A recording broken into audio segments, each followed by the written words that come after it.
Desde que el ser humano alzó por primera vez la mirada hacia el cielo estrellado y se preguntó qué sostiene el orden secreto de los mundos, una intuición ha latido silenciosa bajo todas las teorías, filosofías y credos. El universo no es un caos, sino una inmensa arquitectura regida por una ley única, vasta e insondable, cuya presencia adopta innumerables formas. Podemos darle 1000 nombres, estudiarla desde 1000 ángulos, fragmentarla en disciplinas y fórmulas, pero en su esencia, sigue siendo una sola fuerza palpitante, un principio primordial, que sostiene desde el giro de las galaxias hasta el más íntimo susurro de un pensamiento. Con el paso del tiempo, el velo que cubre ese misterio se ha ido levantando lentamente. Cada generación arranca un hilo más del tapiz, y aunque aún estamos lejos de contemplar la obra completa, ya vislumbramos ciertos patrones. Hablamos con naturalidad de la gravitación, de la fuerza que mantiene a los planetas danzando alrededor de sus estrellas y que ancla nuestros cuerpos a la Tierra. Reconocemos la energía que une los átomos, la cohesión invisible que da forma a la materia, la electricidad que ilumina nuestras noches, el magnetismo que orienta nuestras brújulas. Sin embargo, solemos cerrar los ojos ante una manifestación igual de poderosa, aunque infinitamente más sutil, la fuerza que atrae hacia nosotros aquello que deseamos, aquello que tememos y aquello en lo que pensamos de manera persistente. Es una ley que opera tanto en los grandes escenarios del cosmos como en el silencioso teatro de la mente. Una ley que sin pedir permiso construye o derrumba destinos. Cuando comprendemos, aunque sea de manera incipiente, que el pensamiento no es una abstracción inofensiva, sino una forma de energía viva, vibrante y activa, empezamos a entender por qué ciertos patrones se repiten en nuestra vida, por qué determinadas circunstancias parecen perseguirnos, por qué algunas personas atraen armonía con la misma naturalidad con la que otras atraen conflicto. No existe inversión de tiempo más rentable que el estudio de esta fuerza. Ninguna disciplina devuelve tantos dividendos internos como el aprendizaje consciente del funcionamiento de la ley que gobierna el mundo del pensamiento, porque pensar no es un acto pasivo. Pensar es emitir, pensar es proyectar, pensar es lanzar al espacio una vibración de una sustancia extremadamente fina, tan real como la que se manifiesta en forma de luz, calor, sonido, electricidad o magnetismo. Que nuestros 5 sentidos no puedan captarla de manera directa no invalida su existencia. Un potente imán puede atraer hacia sí un bloque de metal que pesa cientos de kilos, y aún así esa fuerza no puede verse, olerse, saborearse ni escucharse. No por ello deja de ser real. De igual modo, las vibraciones del pensamiento actúan constantemente, aunque se deslicen fuera del rango de nuestra percepción ordinaria. Existen además testimonios y registros de personas especialmente sensibles a las impresiones psíquicas que aseguran haber percibido ondas de pensamiento con una claridad sorprendente.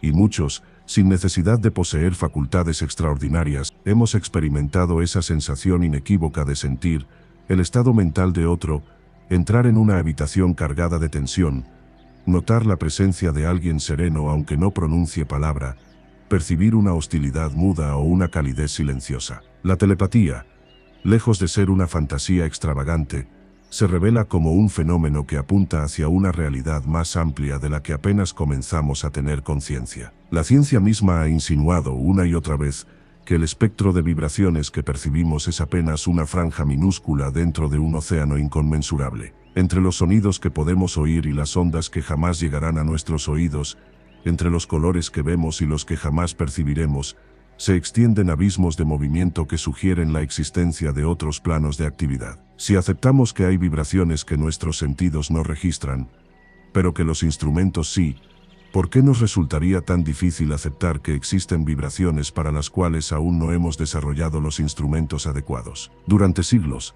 el magnetismo habría podido ser negado con el mismo argumento: no se ve, no se oye, no se toca, y sin embargo, siempre estuvo allí, obedeciendo a leyes tan firmes como las que rigen el movimiento de las mareas. Lo mismo ocurre con el pensamiento. Cada forma de vibración requiere su propio receptor. Hoy, el cerebro humano parece ser el instrumento más refinado para captar estas ondas sutiles, aunque muchos sostienen que en un futuro no lejano se desarrollarán dispositivos capaces de registrarlas y medirlas. Pero incluso sin esos aparatos, Los resultados hablan por sí solos. Enviamos pensamientos de manera incesante, como estaciones de radio que nunca apagan su señal, y al mismo tiempo, cosechamos los frutos de esas emisiones. Nuestras ondas mentales no solo influyen en nuestro mundo interior, irradian hacia afuera, afectan a otras personas, modulan circunstancias, actúan como imanes invisibles que atraen pensamientos afines, situaciones congruentes y experiencias del mismo tono vibratorio. El pensamiento de amor convoca amor. El pensamiento de gratitud abre puertas. El pensamiento de serenidad tiende puentes hacia la calma. De la misma forma, el pensamiento de odio atrae conflicto. El de envidia convoca escasez. El de miedo llama a escenas que justifican ese miedo. No se trata de un castigo, no se trata de un juicio moral, se trata de una ley tan impersonal como la gravedad. Los semejantes se atraen. En el mundo del pensamiento como en el mundo físico, lo afín busca a lo afín. Un pensamiento intenso, sostenido en el tiempo, acaba convirtiéndose en un centro de gravedad. Desde ese núcleo invisible, comienzan a gravitar personas, oportunidades, obstáculos y circunstancias que reflejan la misma cualidad esencial. Por eso quien se despierta cada mañana cargado de irritación, suele encontrar motivos para seguir irritado antes de terminar el desayuno. Por eso quien cultiva una actitud de hostilidad acaba rodeado de situaciones que parecen exigirle pelear. Y por eso quien mantiene un estado interior de calma y buena voluntad, parece atravesar las tormentas sin empaparse. He conocido personas así. Individuos que aun viviendo en medio de entornos caóticos, conservan una serenidad inquebrantable. Son como un cuenco en el que se vierte aceite sobre aguas agitadas, alrededor todo se sacude, pero dentro reina una quietud profunda. No porque el mundo sea distinto para ellos, sino porque han aprendido a relacionarse con él desde otra frecuencia. Comprender esta ley marca un punto de no retorno. A partir de ese momento, uno deja de verse como una víctima pasiva de las circunstancias y empieza a reconocerse como un participante activo en su propia historia. No un amo absoluto del universo, pero sí un colaborador consciente en la creación de su experiencia. La humanidad ya ha atravesado la era de la fuerza bruta, luego ascendió a la supremacía del intelecto. Ahora, casi sin darse cuenta, está cruzando el umbral de un territorio más sutil, el de la energía psíquica, el del poder interior, el del dominio consciente del pensamiento. Ese territorio tiene leyes. Y como ocurre con cualquier ley natural, ignorarlas no las invalida, simplemente nos deja expuestos a sus efectos. Mi propósito, a partir de aquí, es guiarte hacia la comprensión de los principios fundamentales de este campo emergente. No para alimentar fantasías, sino para que puedas utilizar esta energía de forma práctica, responsable y digna, del mismo modo que hoy utilizamos el vapor, la electricidad o cualquier otra fuerza de la naturaleza. Porque el pensamiento bien comprendido no es solo una herramienta, es una llave, y aún no hemos comenzado a explorar todo lo que puede abrir. Así como una piedra arrojada a un lago tranquilo, engendra círculos concéntricos que se expanden sobre la superficie, cada pensamiento que nace en la mente humana genera ondas que se propagan a través de un vasto océano invisible. Pero aquí la analogía apenas comienza, porque las ondas mentales no se limitan a desplazarse sobre un solo plano. Emanan desde su punto de origen en todas las direcciones, como haces de luz que brotan de un sol interior, atravesando un medio sutil que podríamos llamar, sin temor a exagerar, el gran mar de la mente. Del mismo modo que estamos rodeados por aire aunque no lo percibamos, estamos inmersos en una atmósfera mental compuesta por pensamientos de millones de seres. En ese éter psíquico, nuestras propias emisiones avanzan, se expanden, y conforme recorren distancia, van perdiendo intensidad por el roce con el inmenso cuerpo de mente que las envuelve. Sin embargo, estas ondas poseen una propiedad extraordinaria, no solo se desplazan, sino que tienden a reproducirse. Se comportan menos como las ondas del agua, y más como el sonido. Una sola nota sostenida por un violín puede hacer vibrar otro instrumento afinado en la misma frecuencia. Del mismo modo, un pensamiento intenso, claro y sostenido despierta vibraciones semejantes en las mentes que están sintonizadas para recibirlo. Muchos de los pensamientos que creemos nuestros son, en realidad, ecos, respuestas o reflejos de vibraciones emitidas por otros, y sin embargo, solo nos afectan cuando existe afinidad. Aquí aparece uno de los principios más reveladores. La mente desarrolla una tonalidad dominante. Esa tonalidad es el resultado de los pensamientos que albergamos con mayor frecuencia.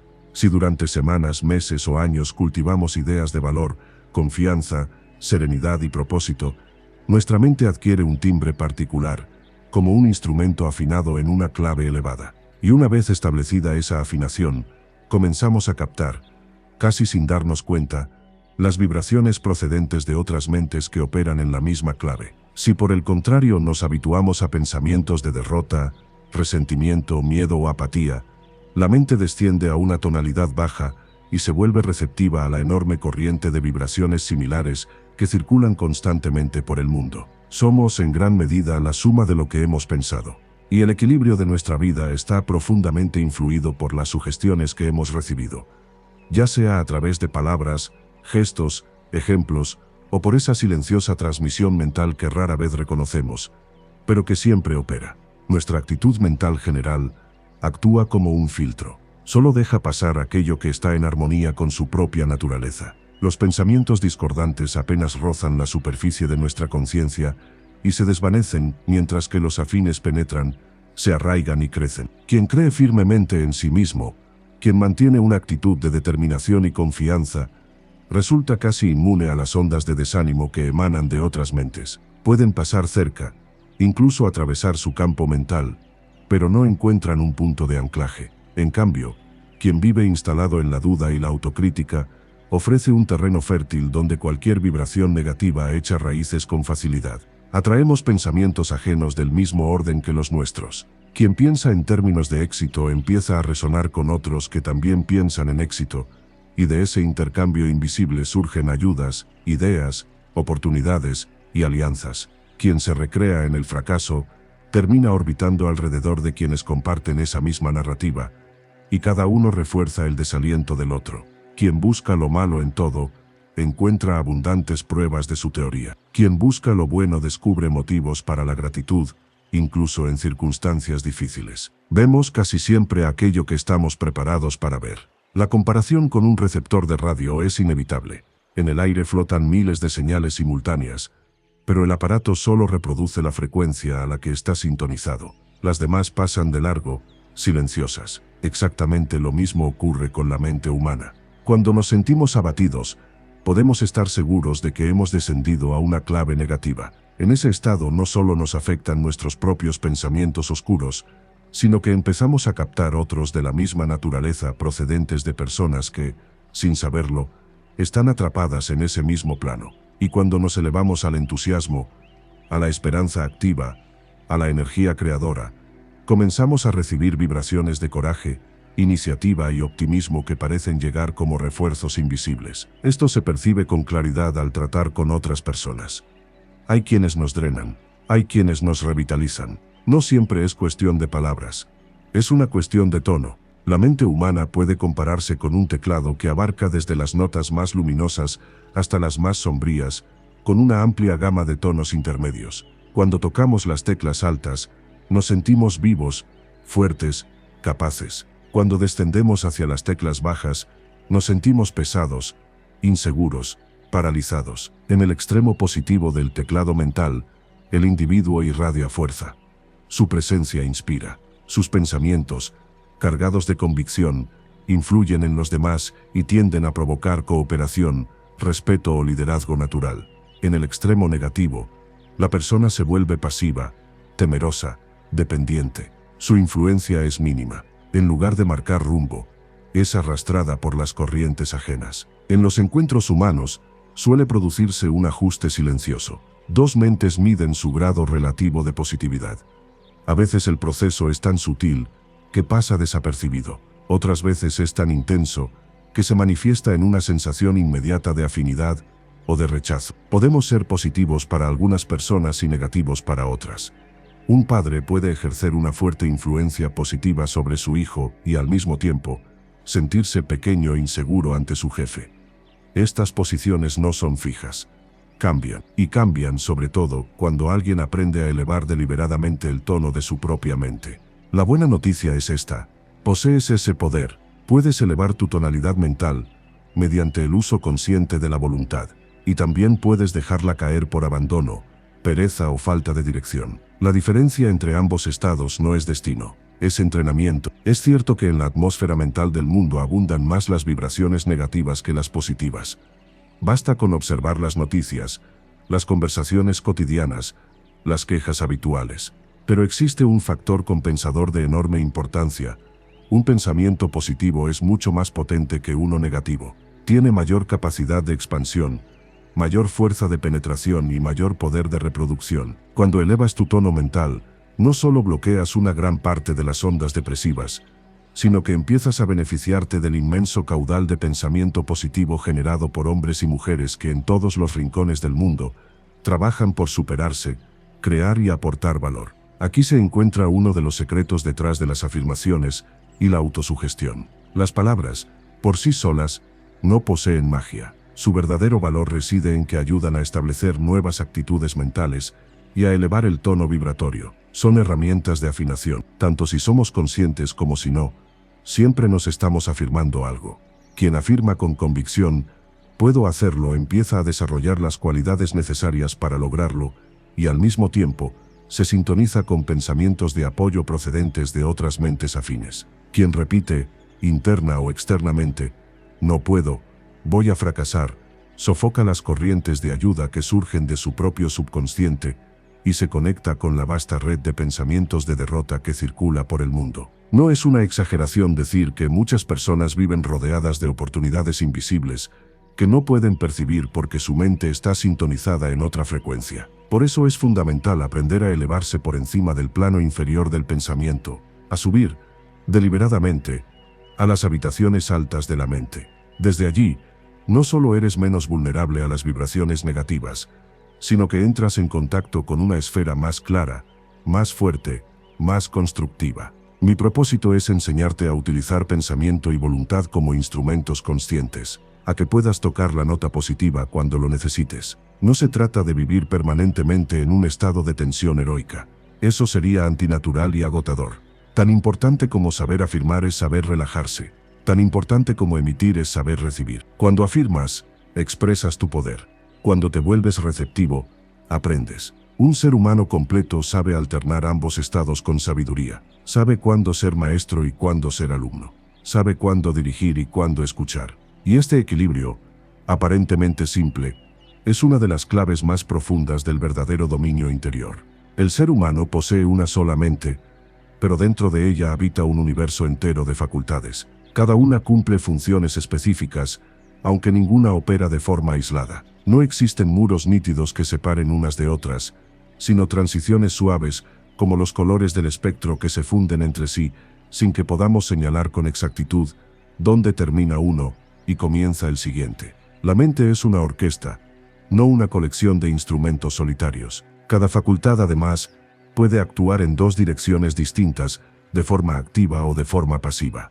El esfuerzo activo es el gesto creativo, el impulso consciente, la chispa inicial. Es la mente tomando una decisión, iniciando un movimiento, trazando una dirección. Es joven, fresco, vivo. Se abre paso como un explorador que avanza por terreno virgen, apartando ramas, sorteando rocas, creando senderos donde antes no existían. El esfuerzo pasivo, en cambio, es la corriente que fluye por esos senderos ya abiertos. Es el movimiento que continúa gracias al impulso previo.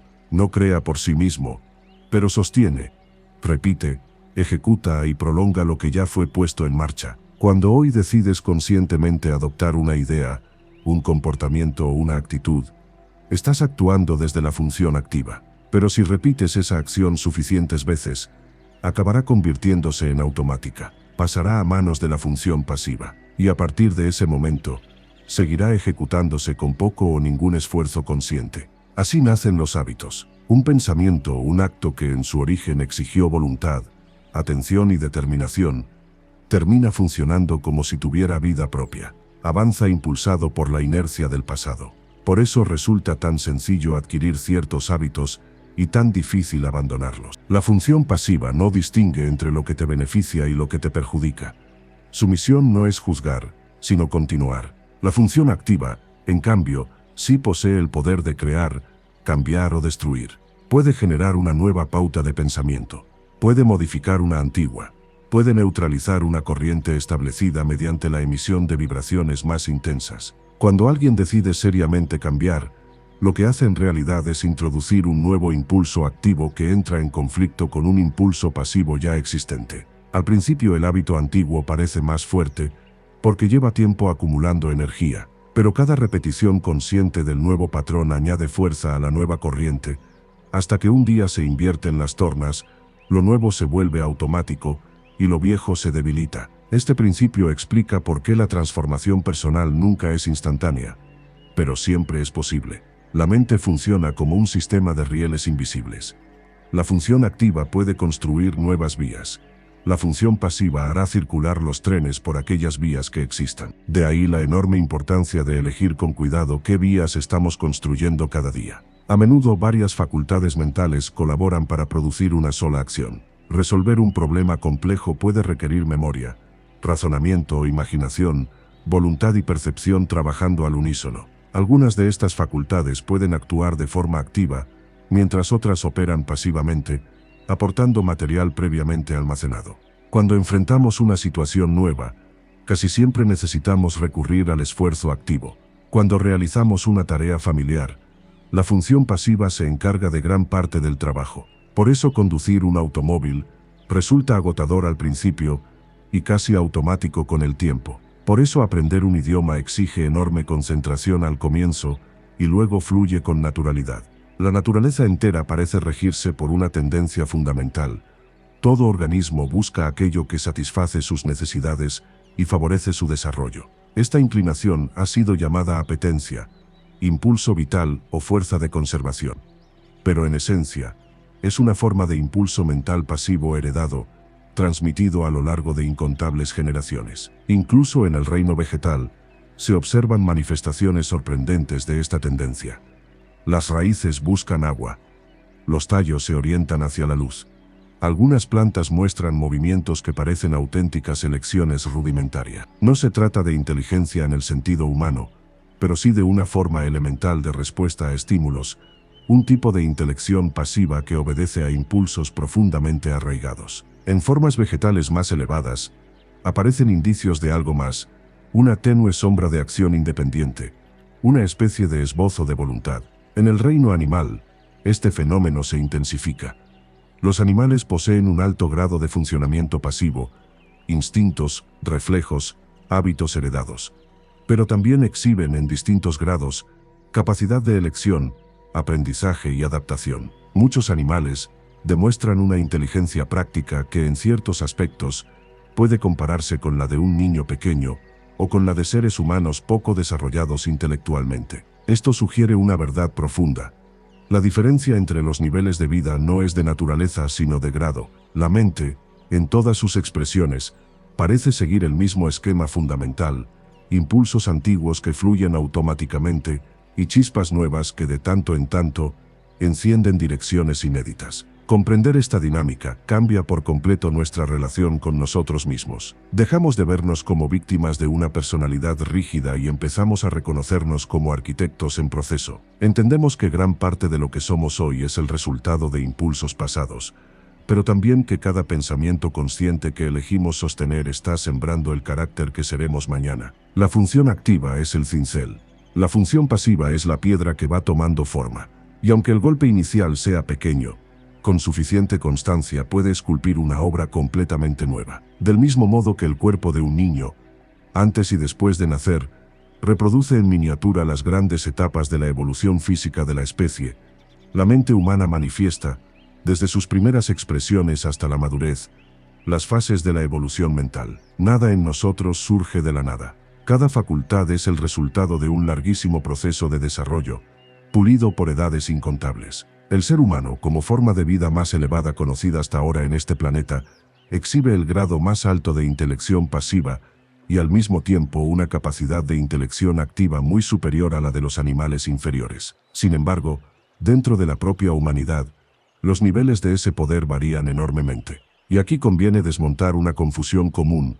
Cultura social y desarrollo mental no son sinónimos. Una persona puede poseer títulos, educación formal y refinamiento externo, y aún así mostrar un escaso ejercicio de intelección activa. Otra, con pocas oportunidades académicas, puede evidenciar una sorprendente capacidad de pensamiento independiente, creatividad y autodirección. El desarrollo interior no se mide por certificados, sino por el grado en que un individuo utiliza su mente de forma consciente y voluntaria. Basta con observar atentamente el mundo que nos rodea para advertir estas diferencias. Muchos seres humanos viven casi exclusivamente desde la función pasiva. Razonan poco por sí mismos. Prefieren que otros piensen por ellos, decidan por ellos, definan por ellos. La actividad mental voluntaria les resulta fatigosa. El esfuerzo activo los incomoda. Les es más sencillo dejarse llevar por corrientes ya trazadas, por opiniones heredadas, por costumbres colectivas. Sus mentes buscan siempre el camino de menor resistencia. No son malvados, no son necesariamente ignorantes. Simplemente no han desarrollado el hábito de usar su facultad creadora. Funcionan, en gran medida, como rebaños humanos, siguen la dirección dominante, repiten lo que oyen, aceptan lo que se les presenta. En los animales inferiores y en los tipos humanos menos desarrollados, la intelección activa suele limitarse a las funciones más groseras: la supervivencia, el alimento, la reproducción, la defensa. Las facultades mentales superiores, en ellos, operan casi siempre bajo el modo pasivo, siguiendo impulsos automáticos. Pero el proceso evolutivo no se detiene. A lo largo de la historia de la vida, nuevas facultades han ido despertando. Primero aparecen como posibilidades latentes, luego se manifiestan débilmente en forma pasiva. Con el tiempo, comienzan a ser utilizadas de manera consciente. Este patrón se repite una y otra vez. La evolución muestra una tendencia constante hacia el desarrollo de una intelección activa cada vez más elevada.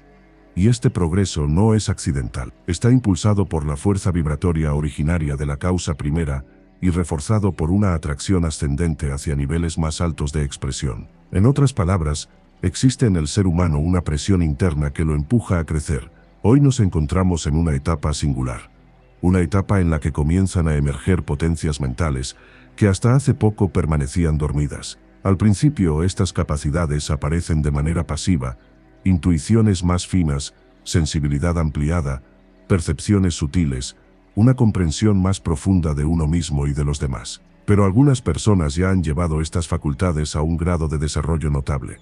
Y no es descabellado suponer que en un futuro no lejano, la humanidad aprenderá a ejercitarlas de forma activa y consciente. De hecho, hay quienes afirman que este conocimiento no es nuevo. Ha sido custodiado, bajo distintas formas, por tradiciones orientales y por ciertos grupos occidentales que comprendieron tempranamente la naturaleza del poder interior. No como un misterio para alimentar el orgullo, sino como una ciencia del ser. Uno de los grandes malentendidos gira en torno al concepto de voluntad.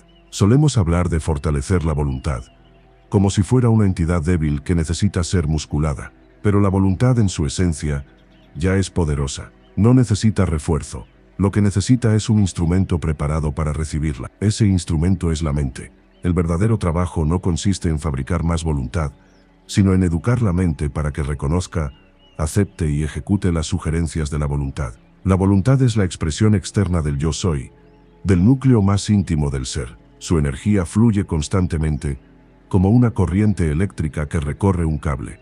Pero si el interruptor no está levantado, la energía no llega al aparato. Aprender a levantar el trole, a establecer contacto consciente con esa corriente, es el auténtico arte. Cuando alguien domina este principio, descubre que no necesita luchar consigo mismo, no necesita gritar órdenes internas, simplemente aprende a alinear su mente con su centro de poder. La atracción del absoluto impulsa al ser humano hacia arriba. El impulso primario sigue activo. Nada esencial se ha agotado. Hemos llegado al punto en el que el ser humano puede convertirse en colaborador consciente de su propia evolución. Quien comprende la ley y trabaja con ella, puede lograr transformaciones que para otros rozan lo milagroso.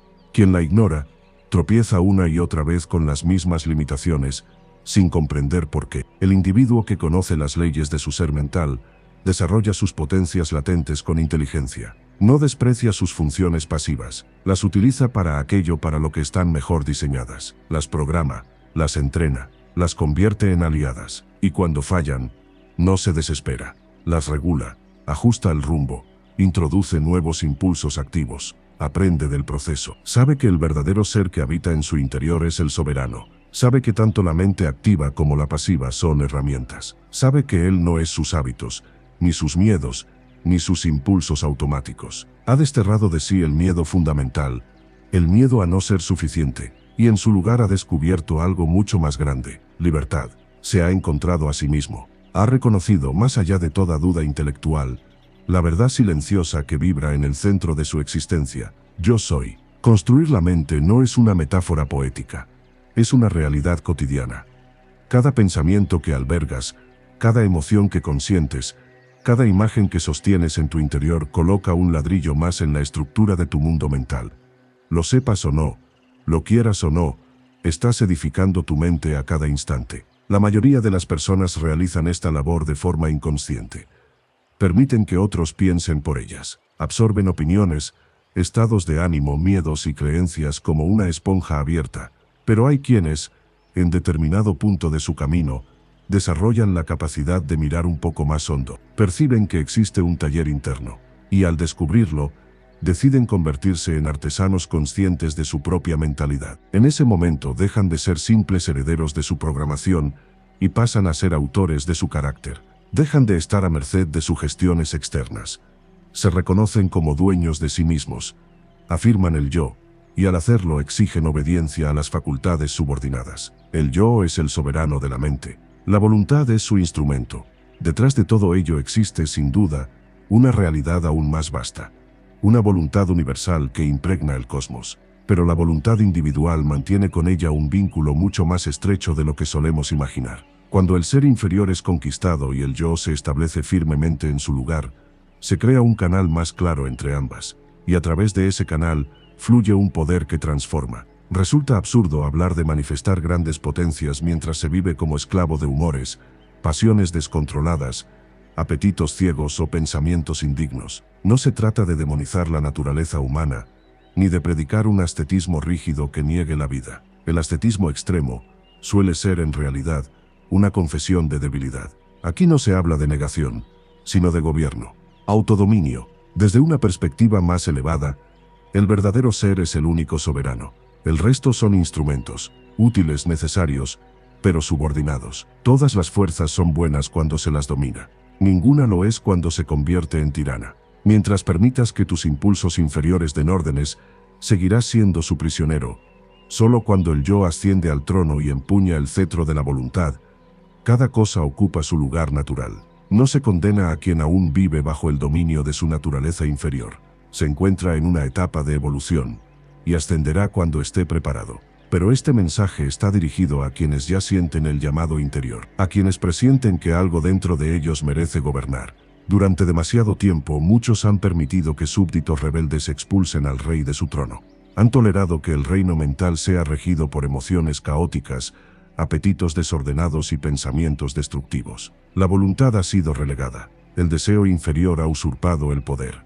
Ha llegado el momento de restaurar el orden. Posees la capacidad de reafirmar tu control sobre cualquier emoción, apetito, pasión o pensamiento. No mediante violencia interna, sino mediante autoridad serena. Puedes ordenar al miedo que retroceda, a los celos que abandonen tu presencia, al odio que se disuelva, a la cólera que se aquiete, a la preocupación que cese su murmullo. Puedes exigir que el apetito y la pasión se conviertan en servidores y no en amos, y al mismo tiempo puedes invitar conscientemente a la morada interior al coraje, al amor, a la templanza, a la dignidad, al autocontrol. La paz y el orden se instauran cuando el mandato es claro y sostenido. Antes de pretender gobernar mundos exteriores, es necesario demostrar la capacidad de gobernar el propio reino. La primera gran batalla es la conquista del ser inferior por el verdadero ser. Existe una afirmación sencilla, pero poderosa. Reafirmo el control de mi verdadero ser. Pronúnciala con intención, con convicción,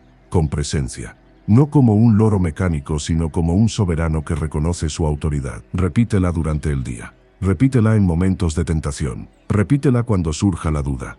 Repítela antes de dormir. Acompáñala siempre con la imagen mental del yo ocupando su trono, erguido, sereno, firme. Con el tiempo empezarás a notar un cambio profundo. Surgirán pensamientos nuevos. Viejas reacciones perderán fuerza.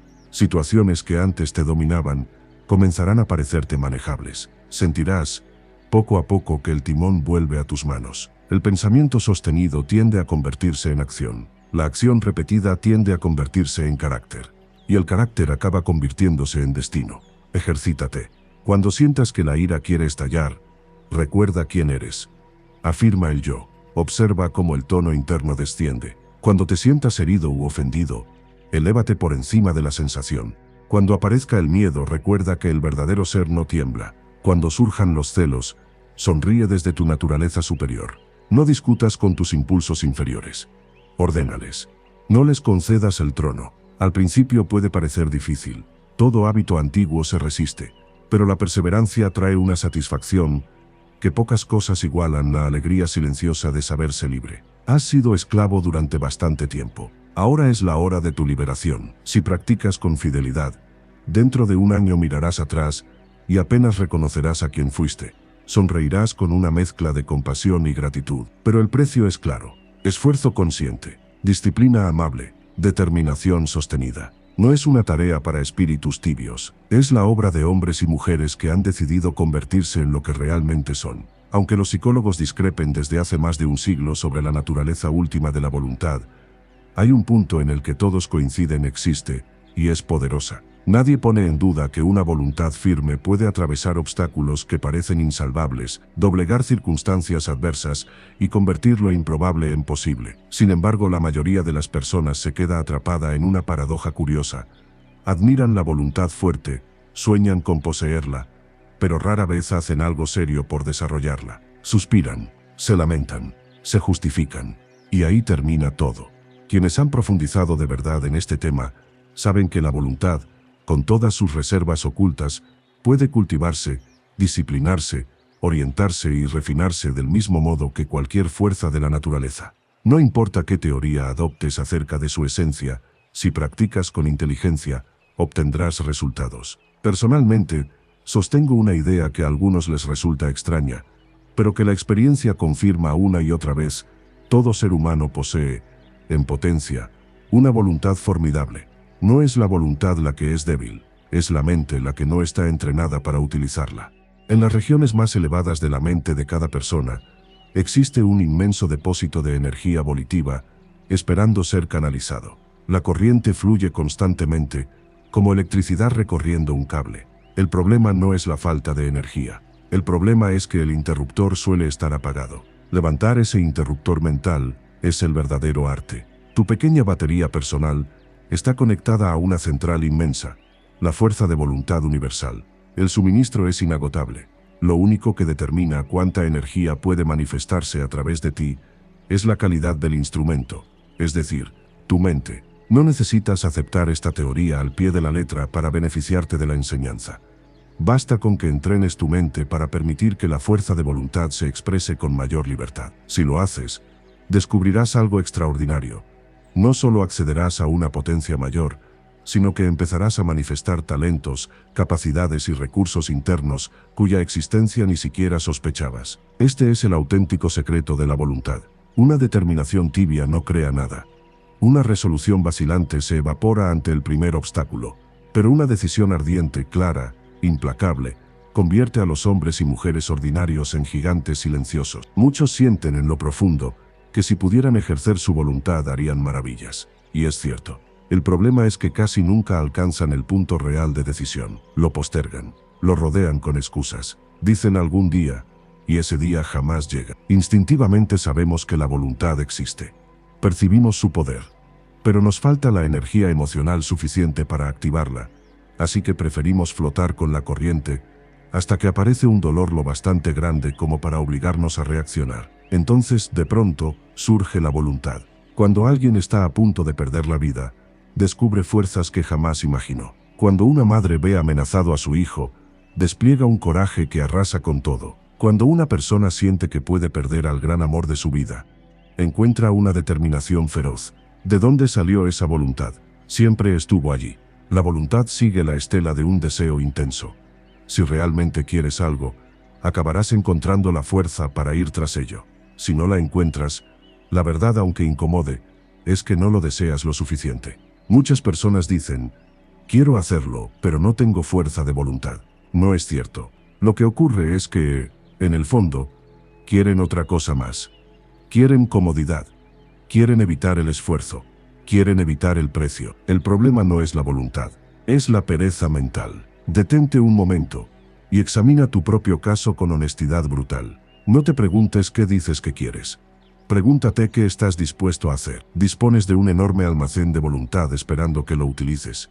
No te falta poder, te falta decisión. Si este asunto te interesa de verdad, empieza por descubrir qué es lo que realmente deseas. No lo que crees que deberías desear, no lo que otros esperan de ti, lo que tú en lo profundo quieres crear, lograr o convertirte. Luego empieza. No te preocupes por la fuerza de voluntad. Aparecerá cuando tomes una resolución auténtica. Ese es el punto crítico. La resolución. Se han escrito innumerables libros exaltando la grandeza de la voluntad, pero muy pocos explican con claridad cómo preparar la mente para que se convierta en un instrumento eficaz de esa fuerza. Aquí entra en juego la autosugestión, no como magia barata, no como simple repetición mecánica, sino como un método para educar a la mente. Una afirmación sencilla. Utilizo mi fuerza de voluntad. Repítela varias veces ahora mismo, con intención. Repítela durante el día, al menos una vez por hora. Repítela cuando enfrentes una tarea que te cueste. Repítela antes de dormir. Pero recuerda, las palabras, por sí solas, no hacen nada. Son ganchos de los que cuelga el pensamiento. El poder está en la idea que sostienes detrás de ellas. Al principio necesitarás fe. No fe ciega, sino fe experimental. La disposición a probar y observar. Mantén viva la imagen de que estás accediendo a tu reserva interior de poder. Y antes de que pase mucho tiempo, notarás algo inconfundible. Tus acciones empezarán a cambiar. Sentirás oleadas de energía. Te sorprenderás haciendo cosas que antes evitabas. Viejos hábitos comenzarán a debilitarse. Ejercicio práctico. Durante un mes, realiza al menos una tarea diaria que te resulte desagradable. No para torturarte, no para castigarte, sino para entrenar la voluntad. Hazla además con la mejor actitud posible. Cualquiera puede hacer con gusto lo que le agrada. Pero hacer con serenidad lo que no apetece es una de las disciplinas más poderosas que existen. Si esquivas este ejercicio, reconoce algo con honestidad. No deseas realmente desarrollar tu voluntad. Prefieres quedarte donde estás, y esa también es una elección. Si deseas inmunizarte contra la atracción del pensamiento dañino, el primer paso es tan simple de formular como profundo de ejecutar: eliminar el miedo y la preocupación. No minimizarlos, no maquillarlos, no negociar con ellos. El miedo es uno de los hábitos mentales más antiguos y destructivos del ser humano. Se aprende, se refuerza, se hereda, y con el tiempo, se vuelve tan familiar que muchos llegan a confundirlo con prudencia, con realismo o incluso con inteligencia. No lo es. El miedo es ante todo una expectativa negativa, y las expectativas, sean luminosas u oscuras, actúan como imanes.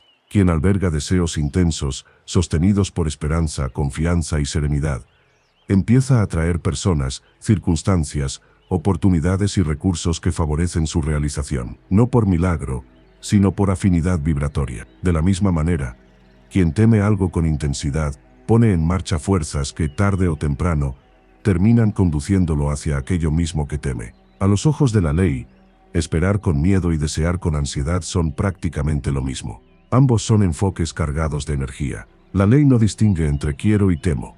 Solo responde a la intensidad y al carácter del pensamiento dominante.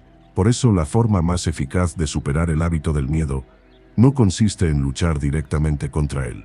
La lucha frontal, basada en la atención constante al objeto temido, solo refuerza su presencia. Es como intentar apagar un fuego con gasolina. El método más seguro, rápido y natural, es sustituir. Permitir que la luz ocupe el lugar de la oscuridad. No digas, no tengo miedo. Di, estoy lleno de coraje. No repitas, no estoy asustado. Afirma, soy valiente. Cuando dices no tengo miedo, sigues pronunciando mentalmente la palabra miedo. Cuando afirmas coraje, introduces una vibración distinta, incompatible con el temor. El coraje no es la ausencia de miedo, es la decisión de actuar desde una frecuencia superior. Para erradicar el miedo, aférrate al ideal del coraje. Piensa en él, háblate desde él, imagina cómo actúa una persona valiente.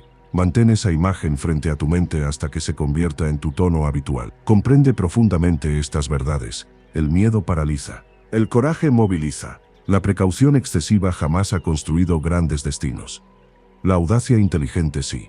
El ser humano que se dice a sí mismo, con convicción, puedo hacerlo y lo conseguiré, se convierte en un poderoso centro de atracción. Ideas, ayudas y oportunidades parecen surgir a su alrededor. La gente lo llama suerte, pero la suerte no es más que un nombre cómodo para un proceso que no comprenden. Todo es actitud mental. Observa tu entorno.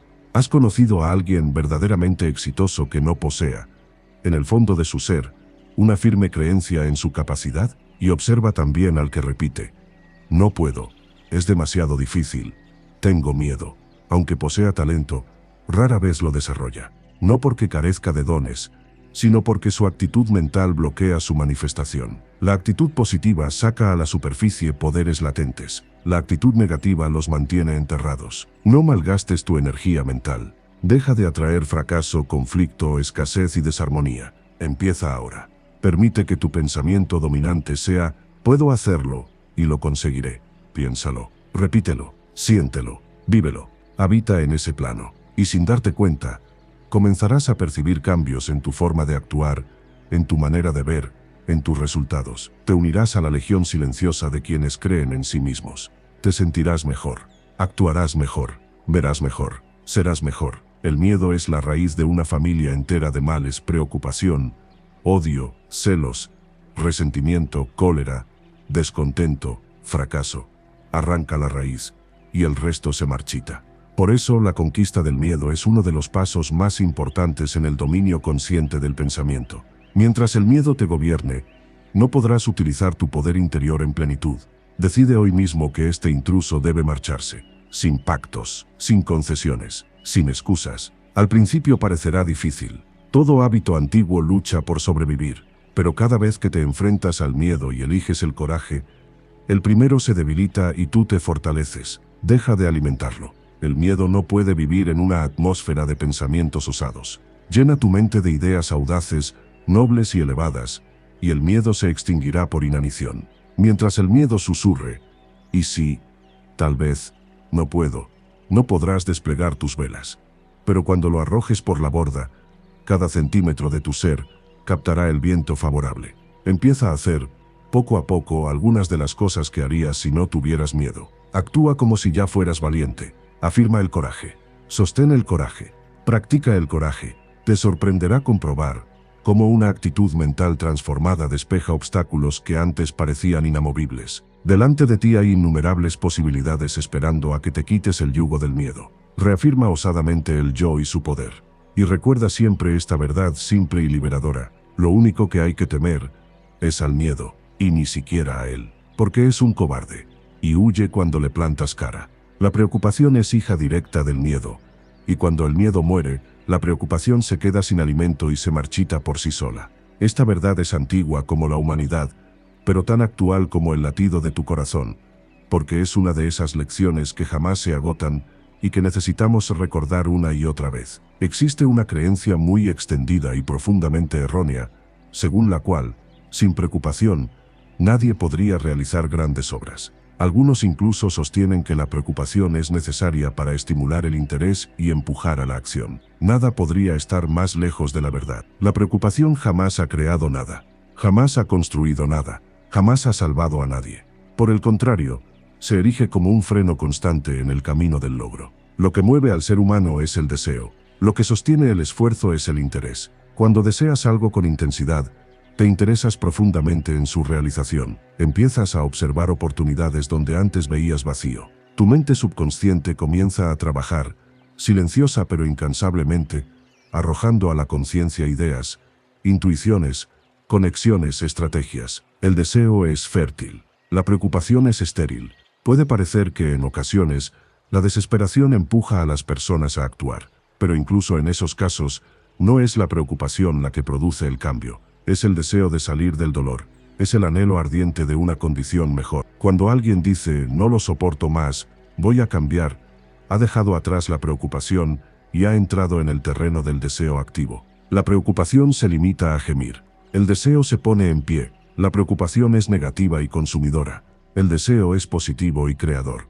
Puedes preocuparte toda la vida y permanecer exactamente donde estás. Pero si transmutes esa energía en deseo, interés y confianza, empezarás a moverte. Aquí reside uno de los grandes secretos. Transmuta la preocupación en deseo intenso. Cuando lo haces, despiertas el interés. Cuando despiertas el interés, la mente se activa. Cuando la mente se activa, comienzan a aparecer ideas. Cuando aparecen ideas, surge la acción. Y cuando hay acción sostenida, llegan los resultados. Además, tu actitud mental entra en resonancia con la gran ley de atracción. Empiezas a atraer pensamientos similares de otras mentes, personas con intereses afines, oportunidades que encajan con tu nueva vibración. No es una fantasía metafísica, es un principio vivo de la naturaleza. Atraes aquello que corresponde a tus pensamientos dominantes. Quien tiene deseos débiles atrae poco. Quien desea con intensidad, pone en marcha fuerzas poderosas. Pero existe una condición ineludible. Debes querer algo más que cualquier otra cosa. Y debes estar dispuesto a pagar el precio. El precio casi nunca es dinero. El precio suele ser abandonar comodidades, distracciones, hábitos inútiles, excusas, diversiones vacías. Cuanto mayor es el deseo, mayor suele ser el precio. La naturaleza es justa en su compensación. Muchas personas dicen que desean algo intensamente, pero en realidad solo lo desean de palabra. No lo desean como un prisionero desea la libertad. No lo desean como un hombre sediento desea el agua.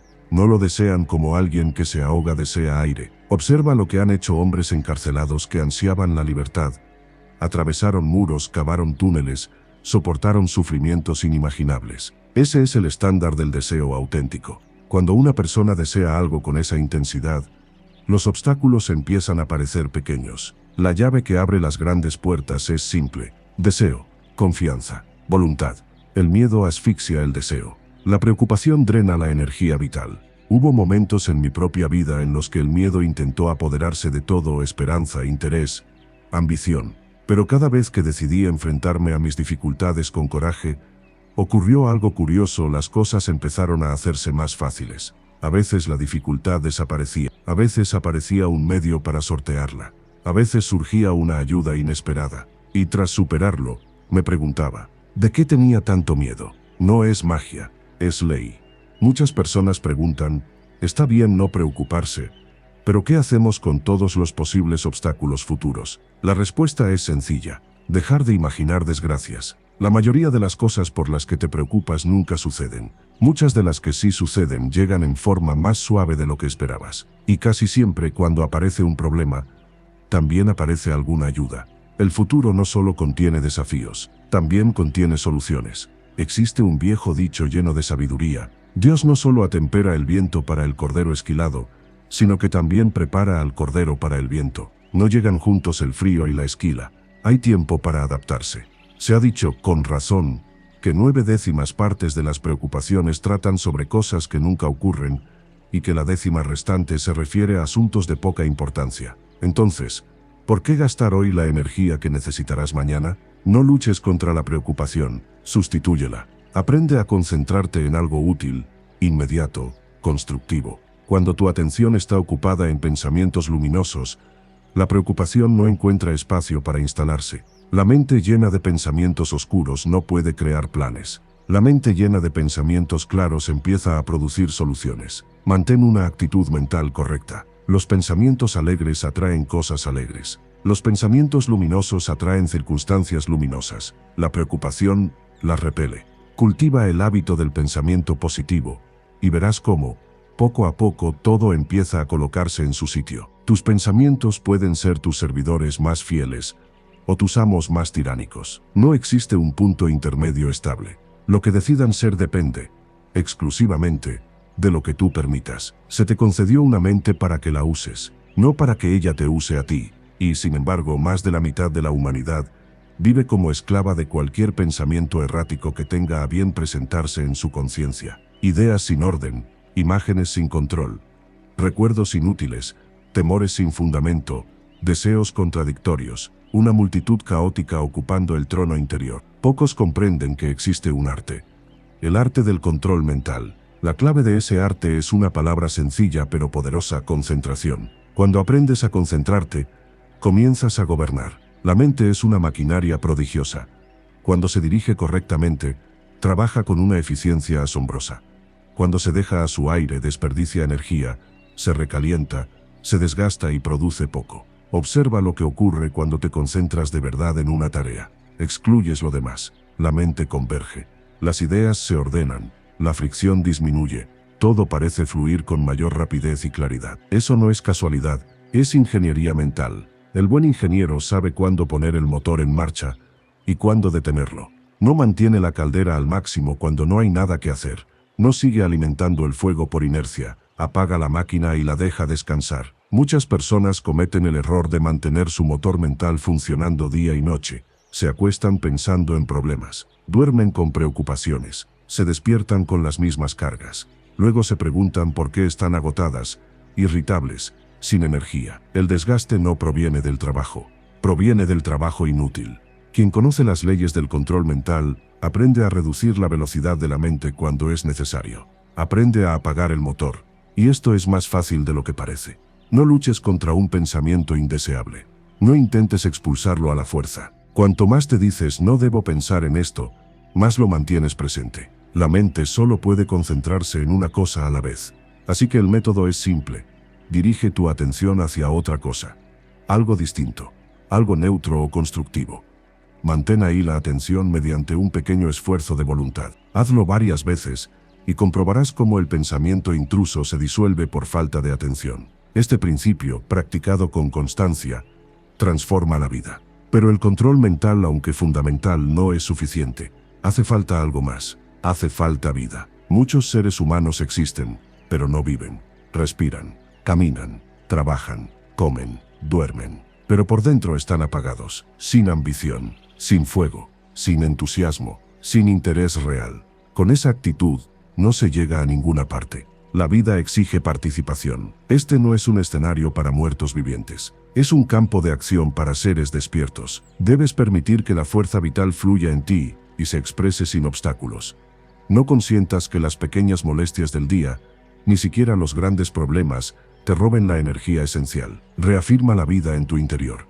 Manifiéstala en tus pensamientos. Exprésala en tus palabras. Demuéstrala en tus actos. Cuando insuflas vida en lo que haces, incluso las tareas más simples adquieren un matiz distinto. Se vuelven interesantes, se vuelven tuyas. La diferencia entre quien destaca y quien pasa desapercibido rara vez está en el talento, está en la cantidad de vida que pone en lo que hace. Mira a las personas a los ojos. Verás cuántas están realmente vivas. Pocas. La mayoría solo existe. Quiero que te unas al pequeño grupo de quienes viven con conciencia, de quienes están despiertos, de quienes participan. Empieza hoy. Forma el pensamiento. Mi yo interior está lleno de vida. Manifiesto vida mental y física en todo lo que hago. Mantén este pensamiento frente a tu mente.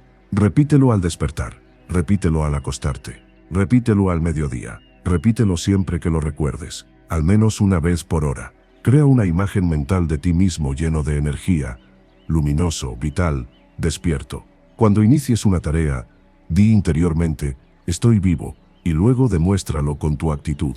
Si te sientes decaído, repite, estoy vivo. Respira hondo varias veces. Con cada inhalación imagina que absorbes fuerza. Con cada exhalación imagina que expulsas cansancio, apatía y negatividad. Finaliza con una afirmación clara y firme. Estoy vivo. Pero no te quedes solo en palabras. Vive, interésate, actúa, participa. Haz las cosas con intención. No flotes, no deambules, no sueñes eternamente.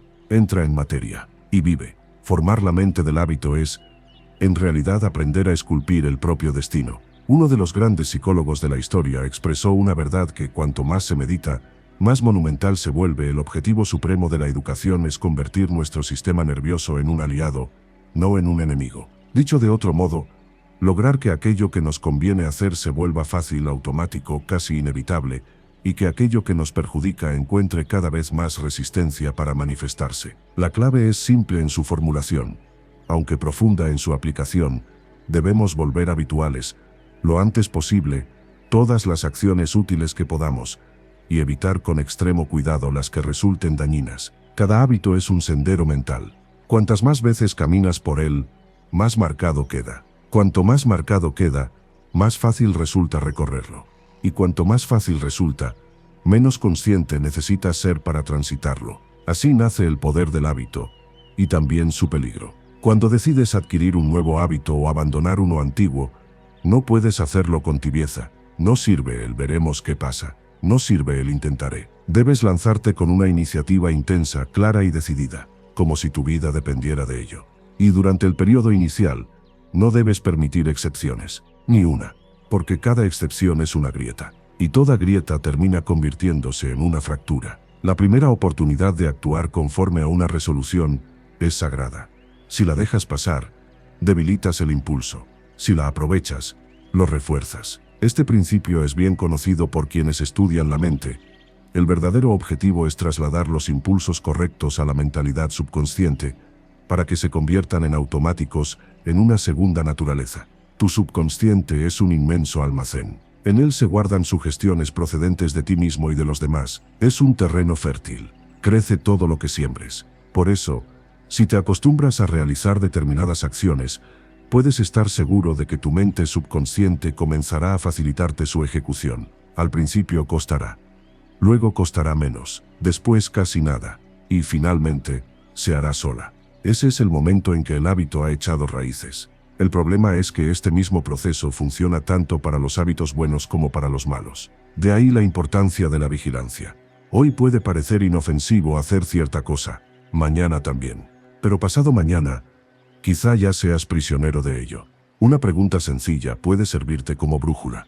¿Me gustaría que esto se convirtiera en un hábito permanente en mi vida? Si la respuesta es no, aléjate ahora. No mañana. No la semana próxima. Ahora, debemos cultivar buenos hábitos hoy, porque mañana puede presentarse una situación que exija de nosotros lo mejor que tenemos, y en ese momento no actuaremos según lo que deseamos ser, sino según lo que somos por hábito. El hábito decide por nosotros cuando la voluntad está cansada. Por eso el trabajo real siempre se hace antes de que llegue la crisis. Cuando empieces a formar un nuevo hábito o a romper uno antiguo, genera una impresión intensa en tu mente. Cárgalo de emoción, de significado, de propósito. Luego mantente alerta ante la tentación más peligrosa de todas, solo por esta vez. Esa frase ha destruido más resoluciones que cualquier otra cosa. Porque solo por esta vez nunca es solo una vez, es una cuña. Y toda cuña, si se deja, termina abriendo una brecha. Cada vez que resistes una tentación, tu resolución se fortalece. Cada vez que cedes, se debilita. Cada acto cuenta. Actúa sobre tu resolución tan pronto y tan a menudo como sea posible.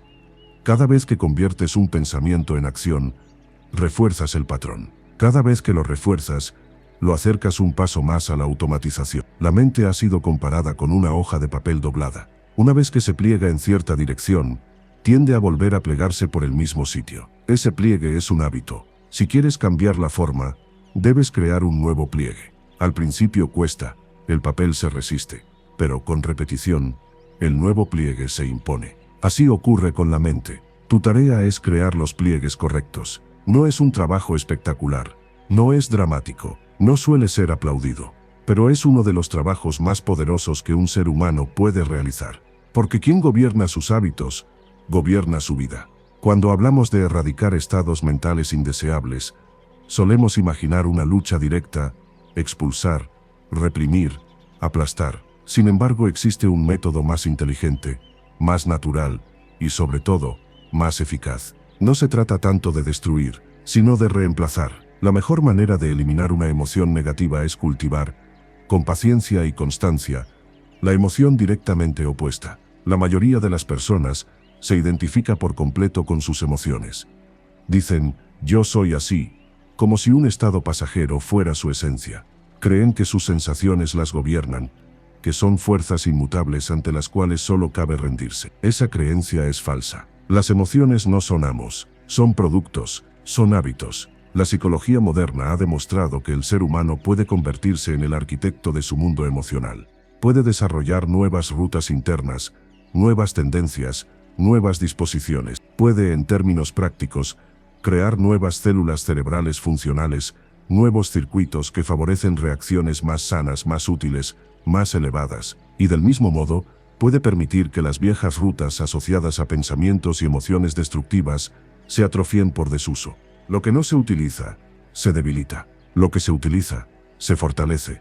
Debemos admitir que en nuestra etapa actual de existencia, el cerebro es el instrumento principal de la mente. Un instrumento maravilloso, comparable a un gigantesco teclado con millones de teclas, capaz de producir una sinfonía infinita de combinaciones. Venimos al mundo con ciertas predisposiciones. Algunas teclas responden con facilidad, otras parecen mudas al principio, pero ninguna está condenada a permanecer así. Si dejamos de pulsar una tecla una y otra vez, su sonido se vuelve débil. Si insistimos en pulsar otra, acaba afinándose. Tenemos dentro de nosotros enormes reservas de capacidad sin usar. Millones de células cerebrales esperan ser activadas. Cuando repetimos ciertos pensamientos y actos, entrenamos grupos específicos de células. Cuando cambiamos nuestros patrones, empezamos a entrenar otros grupos distintos. Por eso las actitudes mentales pueden adquirirse, cultivarse, modificarse y descartarse. No hay excusa para vivir prisionero de estados mentales dañinos. Somos en gran parte un conjunto de hábitos mentales. Cada vez que cedes a un pensamiento negativo, fortaleces su raíz. Cada vez que eliges un pensamiento positivo, fortaleces otra. La psicología habla con razón de pensamientos positivos y negativos. El pensamiento positivo es constructivo, armonizante, expansivo. Tiene más poder. Un solo pensamiento positivo sostenido puede neutralizar varios negativos. La estrategia es clara. Deja de regar las malas hierbas. Empieza a cuidar las flores. Si tiendes al odio, cultiva amor. Piensa en benevolencia. Actúa con amabilidad, incluso cuando cueste. Si tiendes a la tristeza, cultiva alegría. Sonríe deliberadamente. Busca el lado luminoso. Si tiendes a la apatía, cultiva energía. Muévete, respira hondo, actúa. Al principio las viejas tendencias protestarán. Es natural. Están luchando por sobrevivir. Pero si no les das atención ni alimento, se debilitarán. Mientras tanto, los nuevos pensamientos crecerán. No basta con pensar. Hay que manifestar. Pensamiento y acción se refuerzan mutuamente. Si piensas con alegría, te resultará más fácil sonreír. Si sonríes, empezarás a sentirte más alegre. Si deseas desarrollar un nuevo rasgo, empieza cultivando la actitud mental correspondiente y luego actúa como si ya la poseyeras. Por ejemplo, si hay una tarea que te desagrada, di interiormente: me gusta hacer esto. Luego hazla con la mejor actitud posible. Estudia cómo hacerla mejor. Interésate. Pon atención. Verás cómo poco a poco aparece un placer inesperado. Así se construyen los hábitos. Si deseas deshacerte de un rasgo negativo, cultiva el contrario con entusiasmo. No te desanimes por la resistencia inicial. Dite con alegría: puedo hacerlo, y lo conseguiré. Mantente interesado en el proceso. Cuando logres eso, el resto es inevitable. Porque la mente bien dirigida siempre acaba obedeciendo. El poder de atracción comienza inevitablemente con la fuerza del deseo. Ya hemos hablado de la necesidad de deshacerse del miedo para que el deseo pueda operar con plenitud. Supongamos ahora que has avanzado en ese terreno, que al menos has empezado a recorrer el camino del dominio interior. Llega entonces otra cuestión igualmente decisiva: las filtraciones mentales. No me refiero a indiscreciones verbales ni a la incapacidad de guardar secretos, aunque eso también tenga su importancia. Hablo de algo más sutil, y a menudo más destructivo: la dispersión constante de la atención. El hábito de permitir que la mente sea arrastrada por cualquier fantasía pasajera, por cualquier capricho, por cualquier interés trivial. Para obtener algo grande, la mente debe enamorarse de ello.